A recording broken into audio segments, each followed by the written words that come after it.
परिषद विस्तारमा प्रधान न्यायाधीशलाई पनि भाग लगाउनु परेपछि मुलुकमा नयाँ व्यतिथि संस्थागत हुने भए शीर्ष नेताको निर्णयमा गठबन्धनभित्रै असन्तुष्टि।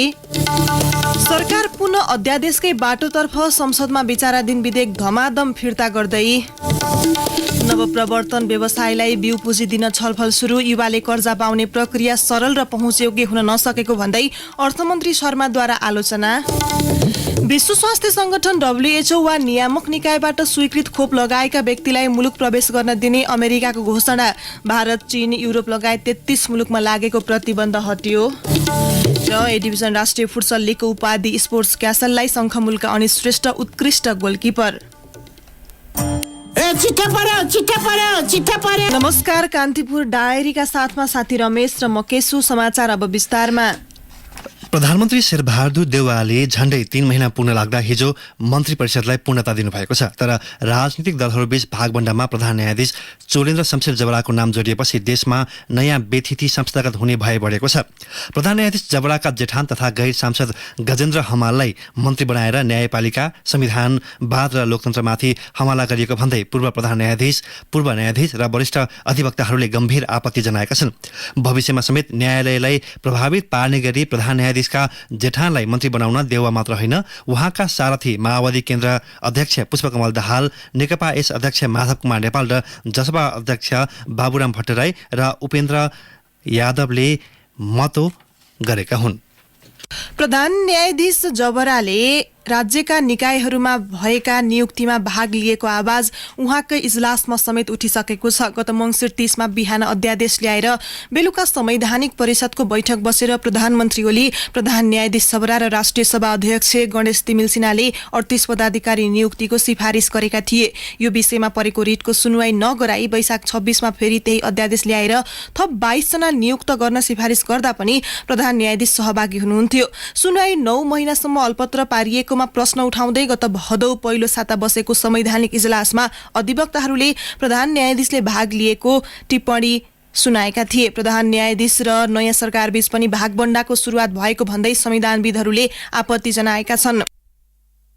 वरिष्ठ अधिवक्ता शम्भु थापा संवैधानिक नियुक्तिदेखि मन्त्री परिषद विस्तारसम्ममा प्रधान न्यायाधीशले कार्यकारीबाट भाग लिएको घटनाले न्यायको घाँटी निमोठिएको टिप्पणी गर्नुहुन्छ। थापाले भन्नुभयो, कार्यपालिकामा प्रधान न्यायाधीशका ज्वाइँ जेठान किन नियुक्त गर्नु परेको हो? प्रधान न्यायाधीशले नै त्यसो गर्ने भएपछि मुद्दामा लेनदेन भएन र त्यसले न्याय मार्छ। प्रधान न्यायाधीश आफै न्यायको मोलतोल गर्न गए, यसले न्यायपालिकाको स्वतन्त्रता खत्तम पार्छ। ती गजेन्द्र हमाल भन्ने व्यक्ति नभएसम्म मन्त्री परिषद गठनै हुन नसक्ने कारण के हो? प्रधानमन्त्री र प्रधान न्यायाधीशले जनतालाई स्पष्ट पार्नुपर्छ। कांग्रेसका नेता भएकाले हमाललाई मन्त्री नियुक्त गरिएको भन्दै प्रधान न्यायाधीशलाई चोख्याउन खोजिएको देखिन्छ। खासमा उहाँ कांग्रेसका बाँके जिल्ला स्तरीय नेता हुनुहुन्छ। त्यसमा पनि अघिल्लो महाधिवेशन प्रतिनिधिमा समेत पराजित हुनुभएको थियो। सांसद नभएको व्यक्तिलाई पनि 6 महिनासम्मका लागि प्रधानमन्त्रीले मन्त्रीमा नियुक्त गर्न सक्ने व्यवस्था संविधानमा छ। तर संविधानको त्यो व्यवस्था मन्त्री परिषदमा नल्याई नहुने व्यक्तिका लागि राखिएको हो। सर्वोच्च अदालतबाट सेवानिवृत्त न्यायाधीश गिरिशचन्द्रलाल भन्नुहुन्छ, भारतमा सुरुमा मनमोहन सिंहलाई मन्त्री बनाए जस्तो अवस्थाका लागि राखिएको हो। अहिले मन्त्री बनेका हमाललाई संसद बाहिरबाट ल्याउनु पर्ने कारण के हो? संसद बाहिरको व्यक्तिलाई मन्त्री बनाउन संविधानले प्राविधिक रूपमा ठाउँ दिएको छ, तर अहिले त्यसको औचित्य देखिएको छैन। प्रधानमन्त्रीले मन्त्री बनाउन पाउने गरी आफूमा भएको विशेषाधिकार दुरुपयोग गर्न मिल्दैन। उहाँले नल्याई नहुने कारण के हो त्यो पनि देखाउनु पर्यो। प्रधान न्यायाधीश चोलेन्द्र शमशेर जबराको कोटाबाट गैर सांसदलाई मन्त्री नियुक्त गर्ने शीर्ष नेताको निर्णयप्रति सत्ताधारी दलभित्रै असन्तुष्टि छ। नेताहरूले यसलाई लोकतन्त्र र संसदीय व्यवस्थामाथिको प्रहार भनेका छन्। एकीकृत माओवादी केन्द्रका नेता नारायण काजी श्रेष्ठले संविधानमा गैर सांसद मन्त्री नियुक्त गर्ने प्रावधान भए पनि त्यसको औचित्य पुष्टि हुनुपर्ने बताउनुभयो। एकीकृत समाजवादीका उपमहासचिव एवं प्रवक्ता जगन्नाथ खतिवड़ाले गैर सांसदलाई मन्त्री नियुक्त गरिनु कानुनी रूपमा मिल्ने भए पनि संसदीय प्रणाली र संविधानको भावना विपरीत भएको बताउनुभयो। जनता समाजवादीका नेता मोहम्मद इस्तियाक राईले प्रधान न्यायाधीशको कोटामा मन्त्री नियुक्त गरिनुले संसदीय व्यवस्थामाथि उपहास र लोकतन्त्रमाथि प्रहार भएको बताउनुभयो। कंग्रेसको भागमा 7 मन्त्री र 1 राज्य मन्त्री परेपछि वरिष्ठ नेता रामचन्द्र पौडेलले कम्तीमा 3 मन्त्री आफ्नो समूहले पाउने आश गर्नुभएको थियो। यसका लागि उहाँले हिजो बिहानसम्म प्रधानमन्त्री देउवामाथि दबाव जारी राख्नु भएको थियो। आफ्नो समूहका महामन्त्री शशाङ्क कोइराला र प्रकाश मानसिंह समूहलाई सन्तुलनमा राख्न पनि उहाँ सामु 3 मन्त्री ल्याउनै पर्ने बाध्यता थियो। तर प्रधानमन्त्री देउवाले 2 मात्र मन्त्री दिनुभएको छ। मन्त्री परिषद विस्तारपछि पौडेलले उदेकलाग्दो प्रतिक्रिया दिनुभयो। सबै कुरा प्रष्टै छ, मेरो यसमा कुनै कमेन्ट छैन। हिजो पूर्णता पाएको मन्त्री परिषदमा कंग्रेसबाट प्रधानमन्त्री देउवा सहित 9 जना छन्। प्रधान न्यायाधीशको कोटाबाट मन्त्री भएका गजेन्द्र हमाललाई पनि कंग्रेसले आफ्नो तर्फबाट भनेको छ। रक्षा मन्त्रीमा नियुक्त मिनेन्द्र रिजाल, कानून न्याय तथा संसदीय मामिला मन्त्री दिलेन्द्र प्रसाद बडु र खानेपानी मन्त्रीमा नियुक्त उमाकान्त चौधरी बाहेक सबै देउवा समूहका हुन्। पौडेल समूहका नेता रामशरण महतले सभापतिले मन्त्री परिषद विस्तार गर्दा पार्टी र सरकारभित्र सन्तुलन कायम गर्न नसकेको टिप्पणी गर्नुभयो। उहाँले भन्नुभयो, हामीले कम्तीमा 3 मन्त्री पाउनुपर्ने माग राखेका थियौं। पार्टीभित्रको शक्ति सन्तुलनका लागि पनि त्यो आवश्यक थियो, तर प्रधानमन्त्रीले ख्याल गरेको पाइएन। हामी सामु त्यसलाई स्वीकार्नुको विकल्प पनि रहेन।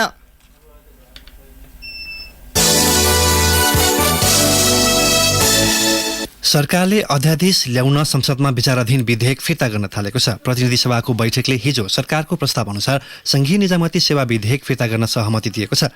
संसदमा अन्तिम चरणमा रहेको विधेयक फिर्ता लिन थालेकामा सत्तारूढ दलकै नेताहरूले समेत असन्तुष्टि जनाएका छन्। विधेयक फिर्ता गरेर संसद अन्त्य गर्ने सरकारको तयारी छ। सरकारले राष्ट्रिय सभामा भदौ 31 मा दर्ता गरेको यौन हिंसा विरुद्धका केही ऐनलाई संशोधन गर्ने विधेयक र फौजदारी कसुर तथा फौजदारी कार्यविधि सम्बन्धी केही ऐन संशोधन गर्ने विधेयक पनि फिर्ता लिन संसद सचिवालयलाई पत्र पठाएको छ। दर्ता मात्रै भएकाले ती विधेयक फिर्ता गर्न सदनबाट निर्णयार्थ पेश गर्नु नपर्ने सचिवालयले जनाएको छ। राष्ट्रिय सभामा उत्पत्ति भएर पारित भइसकेको रेल सम्बन्धी विधेयकका लागि राष्ट्रिय सभाबाट फिर्ताको सहमति हुन बाँकी छ। रेल सम्बन्धी विधेयक राष्ट्रिय सभाबाट पारित गरेर प्रतिनिधि सभामा टेबल भइसकेको थियो।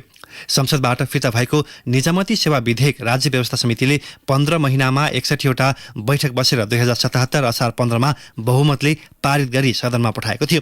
यही विधेयक फिर्ता गरेर संसदको अवमूल्यन गरिएको सांसदहरूले प्रतिक्रिया दिएका छन्।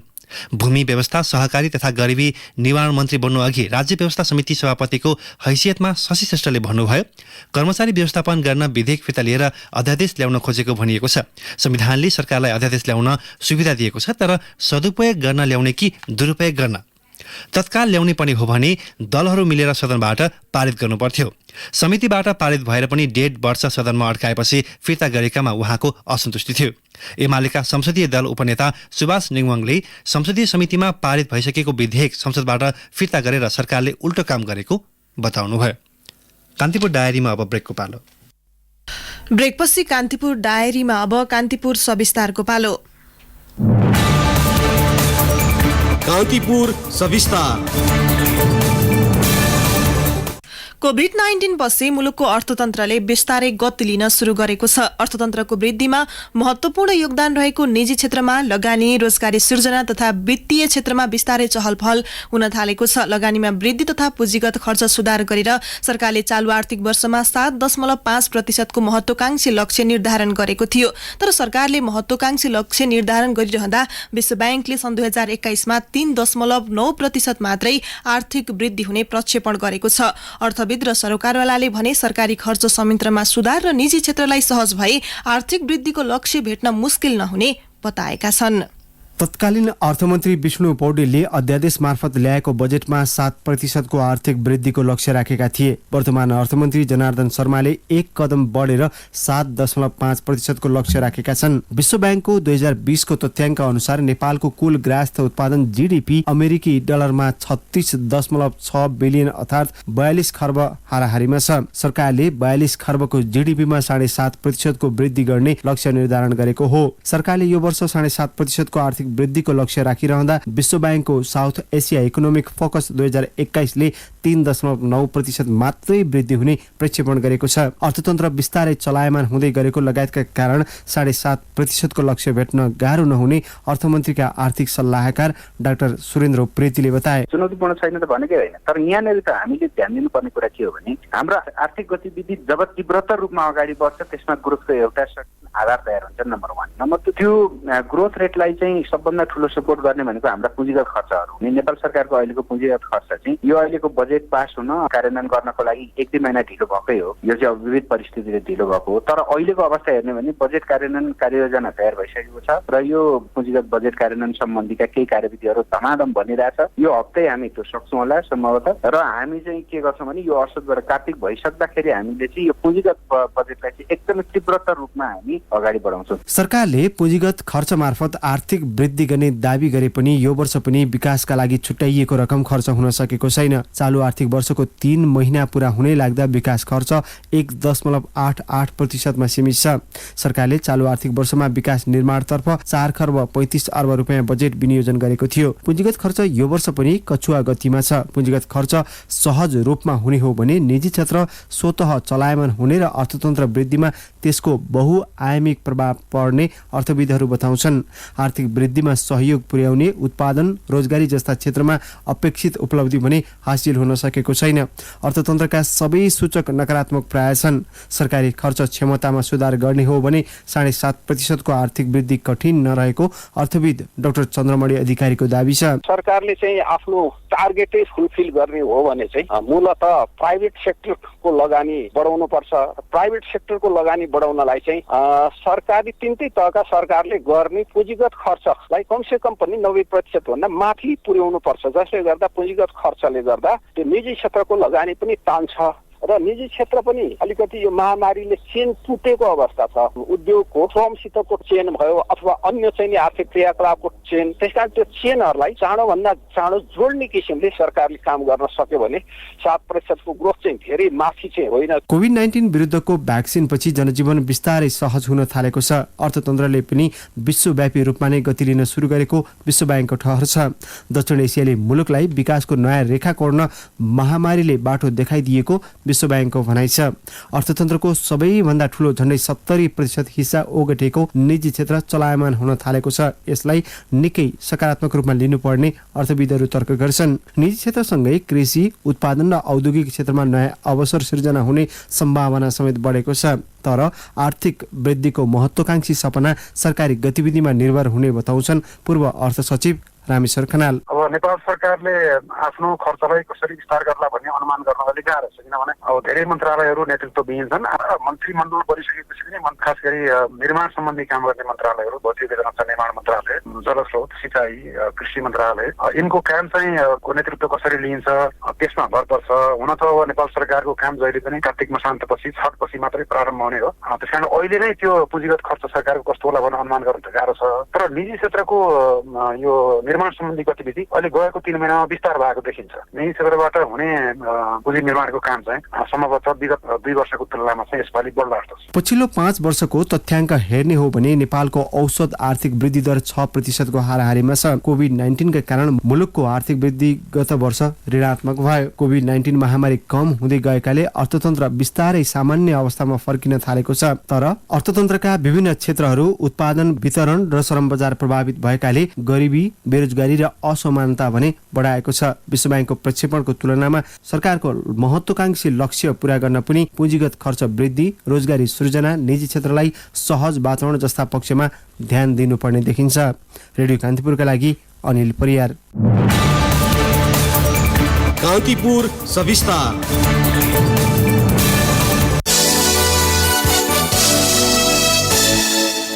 कपिलवस्तुको कृष्णनगर नगरपालिकामा फैलिएको झाडा पखलाका बिरामीको दिशामा भिब्रियो कलेरा भेटिएपछि विज्ञहरूले हैजाको आशंका गरेका छन्।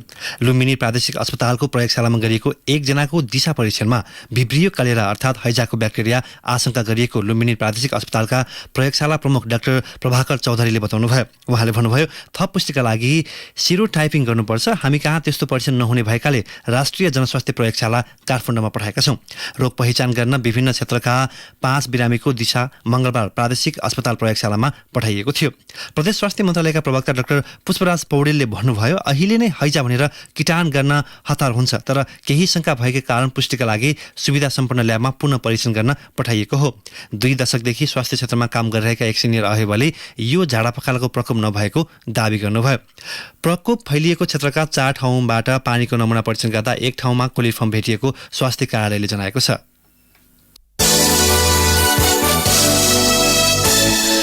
न्याय माग्दै नेपालगञ्जदेखि पैदलै संघीय राजधानी आएर रिले अनसन बसेका 13 जनालाई प्रहरीले पक्राउ गरेको छ। माइती घरमा हिजो अनिश्चितकालीन रिले अनसन थालेका उनीहरूलाई साँझ प्रहरीले धरपकड गर्दै लिएर गएको हो। बाँकीको नेवाजी गाउँकी नकुनी धोबी आफ्नै घरमा मृत फेला परेको र परस्पुर गाउँकी एक महिला निर्मला कुर्मी हराएको विषयमा स्थानीय प्रहरी प्रशासनले चित्त बुझ्दो अनुसन्धान नगरेको भन्दै उनीहरू बुधबार काठमाडौँ आइपुगेका हुन्। घटनाको तथ्य छानबिन गरी पीडितलाई न्याय दिनुपर्ने माग केन्द्र सरकारसँग राख्न काठमाडौँ आउनु परेको उनीहरूको भनाइ छ। टोलीमा 11 महिला सहित 14 जना छन्।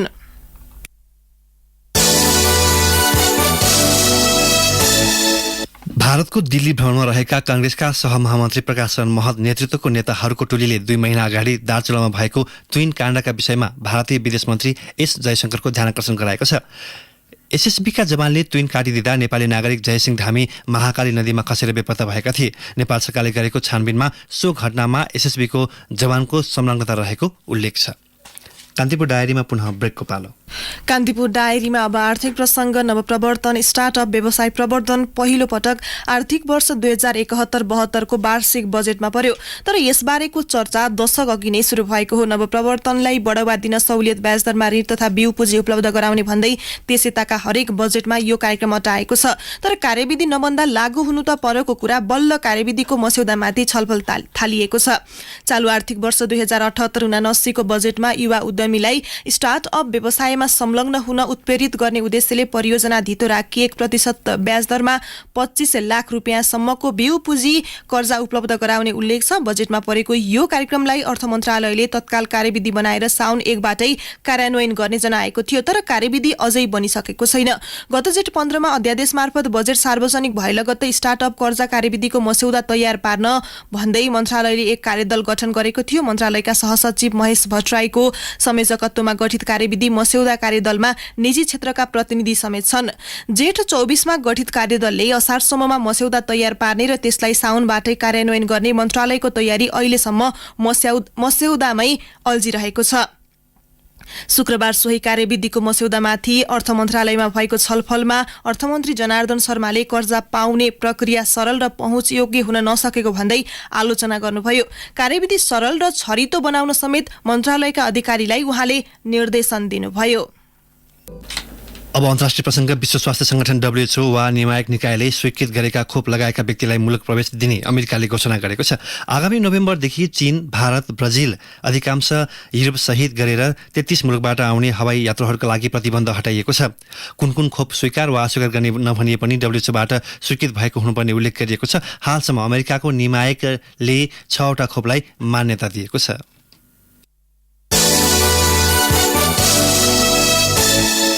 अब खेल प्रसंग। पहिलो संस्करणको राष्ट्रिय ए डिभिजन फुटसल लीगको उपाधि पोखरेली टोली स्पोर्ट्स कासलले हात पारेको छ। पोखराको बहुउद्देश्य कबड हलमा हिजो भएको फाइनल खेलमा संघमूल फुटसललाई 4-2 गोल अन्तरले पराजित गर्दै उपाधि हात पारेको हो। घरेलु टोली स्पोर्ट्स कासललाई जित दिलाउन किशोर गुरुङले ह्याट्रिक गरे। कासलकै विजय गुरुङले 1 गोल गरे। शङ्खमूलका लागि लक्ष्मण थापा मगर र मणि लामाले 1-1 गोल गरेका थिए। उपाधिसँगै स्पोर्ट्स कासलले नगद 10 लाख प्राप्त गरेको छ। उपविजेता बनेको शङ्खमूलले 5 लाख प्राप्त गर्यो। शङ्खमूल फुटसलका मणि लामा उत्कृष्ट एएले चुनिएका छन्। यस्तै उत्कृष्ट गोलकिपर शङ्खमूलकै अनिश श्रेष्ठ चुनिए। उत्कृष्ट फिक्सो फुटसल 5 धरानका विजय श्रेष्ठ र इमर्जिङ खेलाडी स्पोर्ट्स कासलका सुमित श्रेष्ठ घोषित भए।